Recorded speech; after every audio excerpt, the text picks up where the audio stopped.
90s for several years. It went all the way into the 2000s, actually. But that's when he worked for them in the 80s and 90s.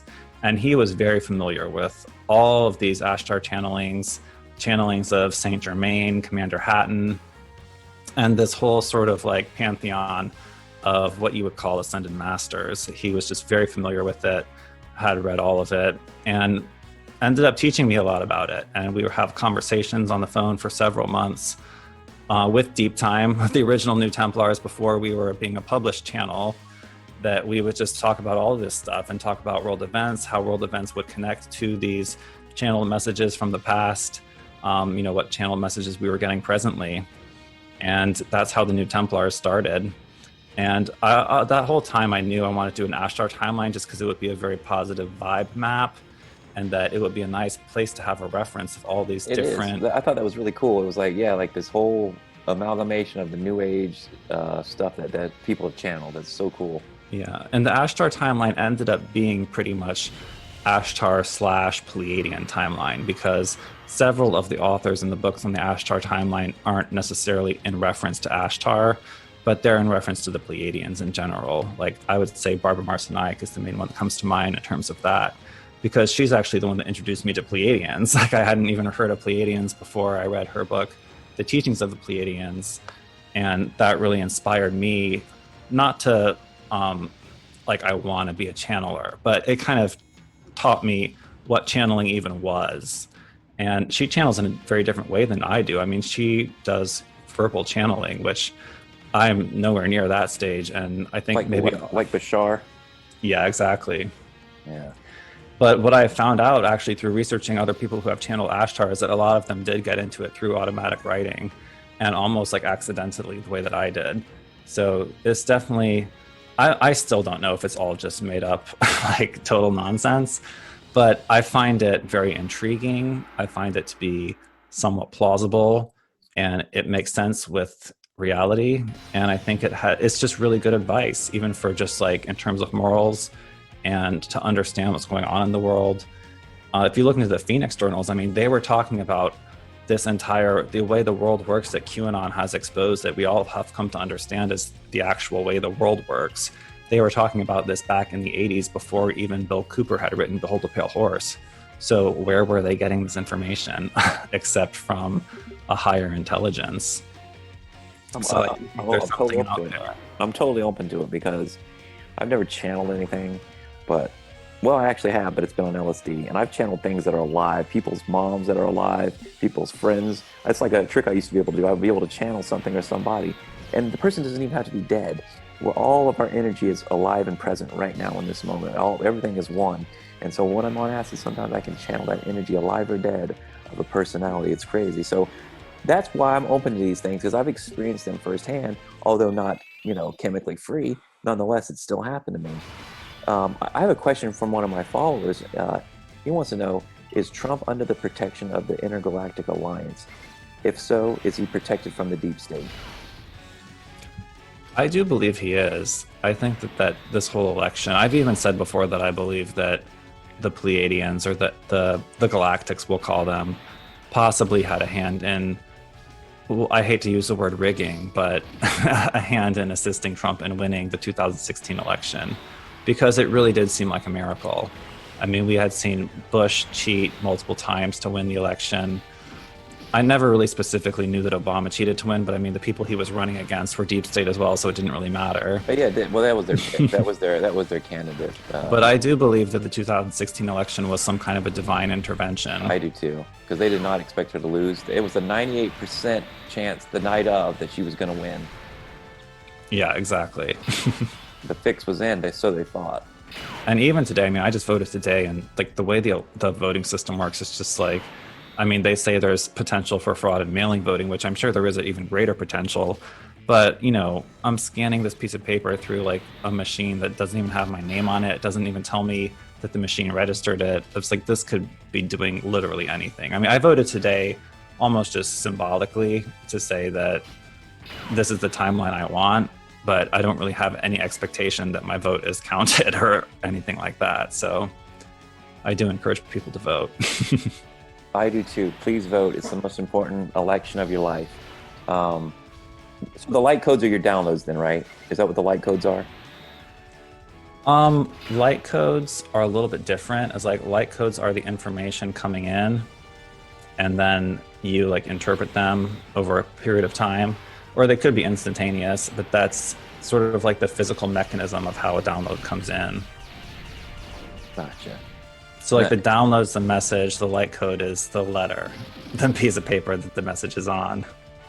Ah, okay. I think I get it. So Jesus is the head of the Ashtar command I was reading, right? Yes, That was good. I thought that was that's a good accurate. thing. So these people who say that if I post something about Ashtar, there's always some fundamentalist Christians that say this is like demonic and that all aliens are demons. And I'm like, the entire mythology, if you want to call it a mythology, revolves around Jesus renaming himself as Sananda and being the leader of Ashtar Command. So that argument doesn't really hold too much water. Well, that's why I always tell people. I'm like, look, when you're talking to something, what the hell do you know you're talking? You could be a demon saying he's a good guy. You don't know. You know, I don't trust anybody. You think I'm going to trust some spirit that's telling me, hey, this is this or that? But if it's good information, though, and if it bears the fruit of the spirit, is what I say, then it's okay. And I'm not one of those people that if you don't believe in Jesus, you're going to hell. I believe in the one, and Jesus is part of the one. So, is that where you stand? I feel like you're a pretty strong light worker. Are you like a fundamentalist Christian or? Not at all fundamentalist Christian. I didn't think so, but you said you're a Christian. I'm much more New Age, but I know that the New Age has many facets to it. There's not one central component of the New Age, which is really what differentiates it from Christianity. And that there has been some dark factions that have claimed to be New Age, maybe even the most predominant ones. I'm not sure. Like, well, they always say that New Age is a psyop. You hear that a lot. It's a distraction and a way away from the truth. You do hear that a lot. And that, like this other diagram that I just recreated, which was something made by a fundamentalist Christian around 1995 called the New World Order New Age map, was basically equating everything New Age with everything New World Order. And I think it's really far from that. I think the New World Order is more just about atheism as opposed to New Age. So I wouldn't really conflate the two too much. Well, here's how I look at the New World Order. All right, the Eye of Providence is Satan. The eye at the top of the Illuminati pyramid is Satan. The person who controls, the entity that controls this realm that we call Earth is Satan. If you want to get on the airways, which are controlled by Satan, the music, the TV, the movies, you've got to play their game. And I truly believe that this realm is controlled by satanic forces, the demiurge, whatever, the satanic AI. I don't know what you want to call it, but I do believe that to make it in this world, in the world of the people that are asleep, you have to, I don't know, worship Baphomet or, the eye. But the eye is Satan. That's my takeaway, that the New World Order, they're Satanists. You know what I mean? That's my takeaway. I would agree. They're a bunch of transhumanistic, children-eating Satanists. Yeah, just to say it one more time, I don't think that the New World Order is pushing New Age. I mean, if the New World Order was pushing New Age, I'll say they push it as a distraction. Meaning, if the New Age stuff is taking you away from the truth of the light, which some of it does, then it's a distraction because it's hindering your path to the truth. So in a way, you know what I mean? Like there's certain teachings and Indian spirituality that's like, look, all this information is a waste of time.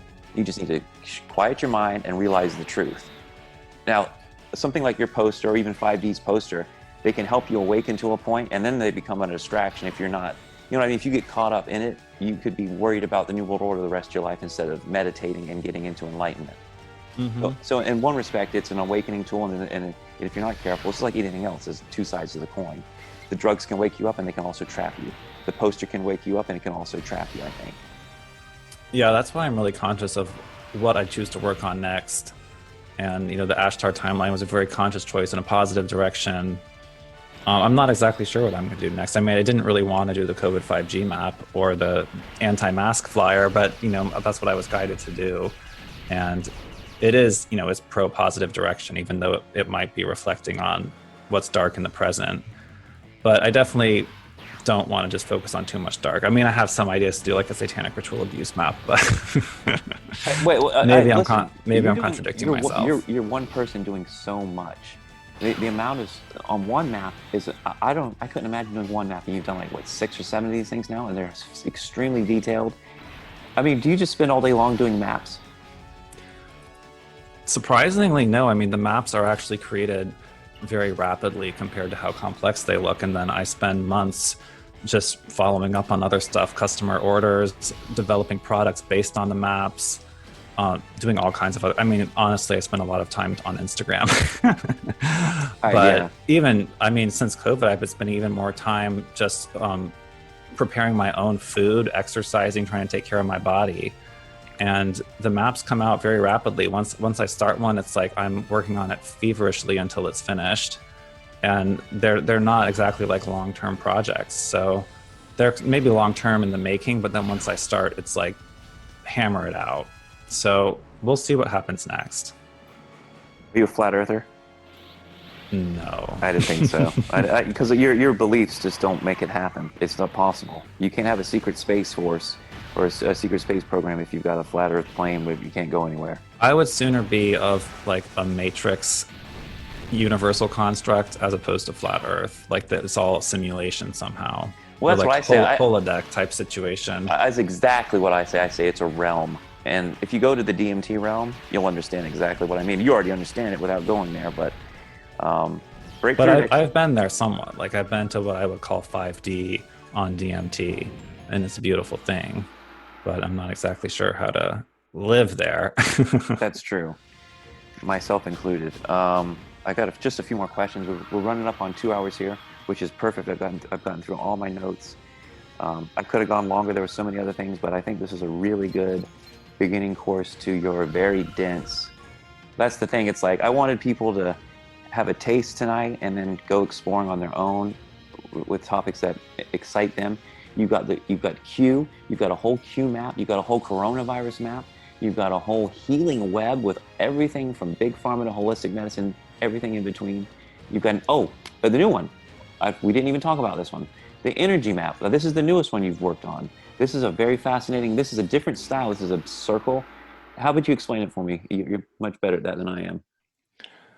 The energy map is a catalog of all different types of energy and all different types of energy technology. And it's also a chronological timeline, somewhat, in terms of less sophisticated to more sophisticated, that would be going counterclockwise from 12 noon is where it starts. So you start at 12 noon, and it's like the primordial forces of the universe, the forming of civilizations that are primitive, going into like an industrial era, then sort of has a reset, which we've talked about a little bit with Tartaria, the idea that civilization becomes advanced and then gets reset somehow, gets set back, has a period of suppression by outside forces that are, well, in our civilization, it's basically the oil barons, ones that put a monopoly on energy and put everything through the funnel of their control. And then it goes into elemental energies. Sorry, I don't have a short explanation of the energy map. Oh no, well, I'm looking at it here. It's just it's a giant circle, and you've got this happened at Conscious Life last year. I was trying to explain it to people, and there's just no short explanation. I watched that video actually. The short explanation is the first couple sentences I said, and it gets into the most advanced subatomic energies towards the end, stuff that our science is just getting into. That you've got. I'm just reading some ZPE, plasma, tachyon, scalar, wormhole, torsion, vacuum, Tesla, nuclear. Psychic energy, ether, time, gas, acoustic, wind. You've got an ohm symbol, water, hydroelectric, pyramid, obelisk, gravitation, nanotech. Yeah, it's got really almost everything. Everything, chemical, Gaia, God. I was just reading an article on RT, I think yesterday, that we're talking about graphene as a source of energy, a source of a new type of power generation. And I was like, is that on the energy map? And yes, it was. It's in the nanotechnology section. So even some of those from the nanotechnology are actually advanced types of energy that is becoming tangible reality in society today. And it's really only a matter of economics is why they can't roll out all of these different types of what would be considered free energy, is that they have to maintain this power structure and they have to maintain control. I think the reason we don't have flying cars is because they want to keep us on their grid of streets, and they want to be able to put up roadblocks when they want to put up roadblocks, and coronavirus testing points when they want to put up those. So it's more political than it is technological in terms of the blockage that we're experiencing. Awesome, man. Just a few more questions here. JFK Jr., is he alive? I'm gonna say I'm not expecting that to happen. I so wish, but I so wish too. I mean, I did not want, I wanted that to be JFK in the debate with Kamala last night. And that's what everyone was saying, that JFK is going to replace Pence right before the election. And I'm just like disappointed that didn't happen, but I was not expecting it. Time's running out. Oh, that's a good segue. So, clones. Now, Team Trump last night was doing pretty good until that fly landed on Pence's head. Now, if you go back in time, you got the fly landing on Obama. You've got the fly landing on Hillary. You've got the fly landing on, I can't remember, but the fly, and they don't touch it. It just lands on their face like they're a robot or they're a clone or something. If you watch Westworld, right? The flies land on the robots in Westworld. And until she becomes conscious, they have a program inside of them. They're not allowed to hurt anything, even a fly. But you know that she's become conscious because she slaps the fly, right? So my question is, do you believe in clones or robotoids or androids? Do you think maybe Pence or some of these other deep state characters could be clones or robots or androids or robotoids? I definitely believe in all of those things. And I definitely believe that something is up with Pence. He seems totally robotoid to me. I'd say more robotoid than clone-like. Yeah, okay. Because that's one of those conspiracies where I'm like, wow, that's super advanced I technology. said in my New Templars analysis of the debate last night that Pence seems like the C-3PO to Trump's Luke Skywalker. Yes. I really like that analogy. So tell me about the New Templars, because that's the thing. I'm going to wrap it up here. So let me see if there's anything else. I won't get into the royalty. Maybe we'll talk another day about the Queen and that, because that's another deep rabbit hole. But I want to talk now. I want to talk now about just what you got going on. What's the New Templars about? How long has that been going on? The New Templars has been going on since the spring of last year. It is me and two other guys who are in California. That one of us is super knowledgeable on Pleiadians. The other one is just super knowledgeable on all of history in general, very book smart on history and a marine background. And then there's me, who's the map maker. And between the three of us, we have, very educated opinions on a lot of different topics. And we just go at it. It started as just casual conversations, like almost just like a hangout night. And we just said these conversations are too interesting to not record. So decided to share them with the public. And that created a lot more work for us and a lot more pressure. But we've gotten to the point when we can really have these conversations and just feel really casual. And the live audiences really enjoys it and they participate too. And it's just an all around fun time. And so sometimes we're live, sometimes we do a pre-recorded and go into one topic specifically. Some of them are more like current events and some topics are more of a timeless thing that you could watch, for years and years to come and it always be relevant. And it's going well. It hasn't grown quite as rapidly as I would hope, but tell people right now, New Templars on YouTube, go subscribe. We're looking into starting it on other platforms as well, in case it is YouTube that is really censoring us and inhibiting our growth, which I do think is the situation. Well, that's the thing. New Templars. You're talking about stuff that you're probably not going to be able to monetize. Not on YouTube so much, Yeah. except some of our videos are surprisingly monetized that are on pretty controversial subjects, but you never know. Right. Cool, man. So anything else you want to promote or talk about before we wrap it up? Definitely want to promote deepstatemappingproject.com. And first thing I'll say is sign up for the newsletter because all these platforms are collapsing. And I just started a new newsletter with a Polish newsletter service, the same one that X22 uses. And the first few newsletters have gone really well. People have received them and it's working. So I'm really hoping that this newsletter will last. So sign up for my newsletter and then check out, we got the posters are pretty much our bread and butter. The Intel packets is the most popular thing we sell. Is basically all our artworks on cardstock in an envelope. That's what I ordered. That's my little tasting starter pack. I'm going to get a poster because I do love having these posters. I got a 5D poster. I want yours. I want one of yours for sure. You got the posters I didn't even talk about tonight. You got the DARPA poster. I didn't even talk about that one. You got the Sephiroth map poster. Didn't even talk about that one. You're prolific, my friend, and you've done all this in 3 years, 4 years. How long is it? The totality of this project has been what, 3 years? Started 2017, so yeah, 3 years. I don't think I could have got even the smallest poster you've done in 3 years done. So Well, congratulations. thanks. Do you smoke marijuana? I'm on a sober October right now, All but right. typically I do smoke marijuana. Me too. Me too. Do you could you consider yourself a heavy smoker or a light smoker? Light smoker. Well, that's good. Yeah. Yeah, you're too meticulous and put together to be, I think, a heavy smoker. Uh, Yeah, I keep it light. And part of the reason I'm on sober October is because if I start actually smoking with fire, it irritates my throat and my lungs, and then I get sick. And so I'm taking a break because of that. But then once I did a week off, I'm like, well, gee, like, what do I really need this for? And I'll go back to it eventually, but we'll see. that's how I'm feeling right now. I'm 7 days in now, and it's been a rough because I've been a nonstop hardcore smoker for like 10 years, and so for me to cut cold turkey like this has been. I haven't slept in like 3 days, and it's one of those situations where I have all this energy, but I'm exhausted, and I don't want to eat, but I'm starving. So it's not, it's like Snoop Dogg level smoking, unfortunately.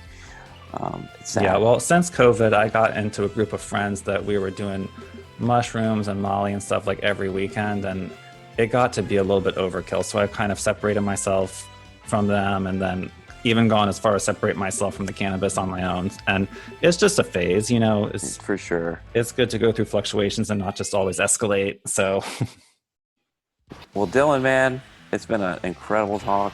It was a smooth conversation. I love where we got all these things in common. We basically believe in the same stuff, I think, and we can handle these negative, nasty things and bring them into the light and hold that space of love for people. So I thank you for doing that and holding a light out to the world. I mean, you're one person. You've done so much. It's very prolific.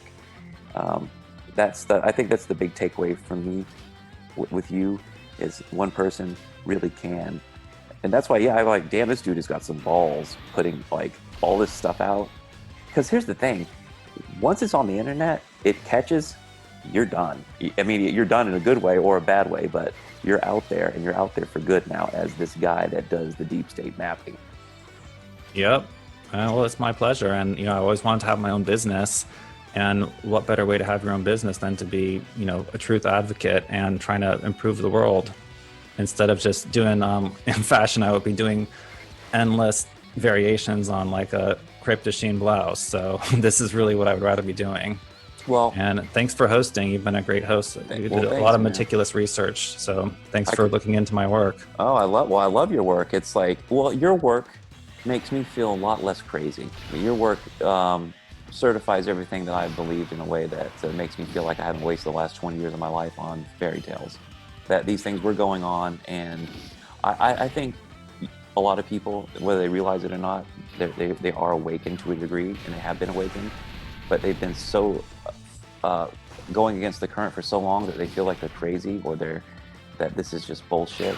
But they've been awake this whole time, and it's been trying to convince a bunch of people that were asleep, that these things are true. And it's like, how can you do that? So yeah.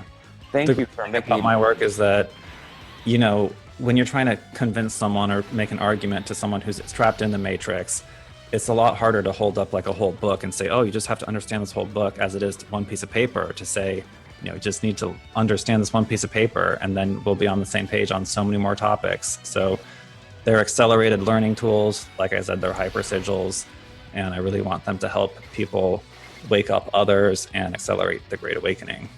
Well, you definitely are doing that. Massive balls on you, my friend, going against the deep state in such a public fashion. Dylan, we're going back. That's true. Well, that's the thing. Like I do it, but I do it with jokes, and so I play a little bit of a chicken shit relative to you. You are just like, you're serious. Here it is. Take it for what it is, and that's it. So, unbelievable work, my friend. Thanks a lot, brother. Been a fan for a while, and I look forward to getting my stuff in the mail and talking about it more. And I'm going to continue to post this kind of content, but guys out there that are listening, I'm probably going to deactivate for a few days, because I don't know if you know this or not, but when you deactivate, it really helps you reset the thing. So I'm going to, once I get this interview out there and let people know that we've recorded tonight, guys, if I disappear for a few days, it's for the better of everybody. You need a break. I need a break. And there's no point in posting right now when nobody's going to see it. No. And I'm wondering if I should post all my memes. I already have a Tumblr, but I'm wondering if anyone will see it if I post all the stuff I deleted off Instagram onto Tumblr. We'll see. But if you look at DSMP official on Instagram right now, it is not the entire DSMP official. I'll guarantee that. Yeah, I know. I was looking back at it today. I'm like, well, some of these things are not here. They were the other day, but they're gone now. Nope, a lot of it's gone. 90%, I would say, from the past 3 years is gone. Well, I think it's a smart move to preserve your following, you know, especially that you're actually, I don't sell anything, but here's the thing. When I lost mine for a few days, I was like, oh shit, like I have no way to tell anybody anything now. I have a Facebook page and other pages, but they have like a couple thousand. Like Instagram is where I have the majority of my followers. And I've been trying to get on YouTube and to diversify my following, but right now, like my following's on Instagram. If I lose that, I'm done. Mm-hmm. So, I feel ya. so we'll protect each other. We'll look out for each other. Light workers unite. All right, guys. Love you all. Dylan, thanks again, my friend. I'm gonna end this right now, and I'm gonna end the recording, but I'm gonna keep talking to you. So, guys, take care of yourself. God bless. Talk to you soon. And let me stop recording. There we go. We're recording. Cool. I'll just delete all this shit out. But all right. Welcome back. Fantastic episode I think we're going to have today. We're not going to talk about it like everybody else does before their episode. We're just going to do the episode, right? So one of my favorite all-time memers of all time. All right. Welcome back to the Float Universe podcast. We've got lots to talk about tonight, so I'm just going to get right into it. First thing I wanted to talk about was this document here called Protocols of the Illuminated Sons of the Golden Dawn. You can find this document on deepstatemappingproject.com. We talked about this in the last episode just a little bit. This is a document that wasn't written by him, Dylan, of the Deep State Mapping Project, but somebody else. And when I went to do research on this document, I could not find the original. It appears that the original has been taken down or deleted. So let's get into some selected readings from the Protocols of the Illuminated Sons of the Golden Dawn. Protocol 1. Gaslighting the media. The Russian collusion investigation is the quintessential example of this principle of not only allowing but encouraging the media to spin their delusional narrative. The deep state is tempted into believing that their narrative will be used to undermine popular opinion of the president in preparation for his impeachment. That was their plan A. Now, if impeachment fails, the groundwork will have been laid for public acceptance, if not relief, at his assassination, which is what they've been trying at now for a while. It's failed. This delusion about their Russian collusion conspiracy theory narrative is to be encouraged whenever possible. The primary purpose of gaslighting the media is distraction. The time the CIA Mockingbird apparatus spends trying to convince the public of their Russian collusion conspiracy theory is time the Alliance can use to collect evidence and build airtight cases for the upcoming military tribunals. The secondary purpose of gaslighting the media is to act as time-delayed